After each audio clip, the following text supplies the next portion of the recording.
smart meter बातिल दाबी में कटक विद्युत उपभोक्ता मिलित मंच पक्षर विद्युत ऑफिस आगे गणविक्षोभ राणीहाट विद्युत निर्वाही जंत्री ऑफिस सम्मुखें विक्षोभ प्रदर्शन कर शताधिक उपभोक्ता कॉलेज छक शोभायात्रा आसी विक्षोभ प्रदर्शन करते सहित विद्युत उपभोक्ता मिलित मंच पक्षर राणीहाट विद्युत निर्वाही जंत्री को 10 दफा विशिष्ट दाबीपत्र प्रदान कर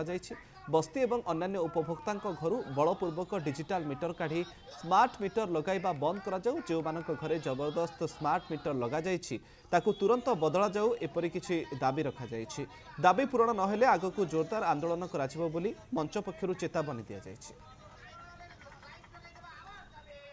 स्मार्ट मीटर वर्तमान जो कंपनी लगे जाउछि एवं केंद्र सरकार को गाइडलाइन में लगौछन बोली जहाँ राज्य उपमुख्यमंत्री कहछन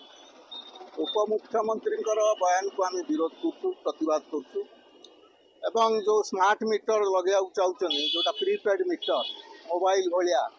आपन सिम पड़ो और चार्ज करेंगे राति अधर भी कटि जापे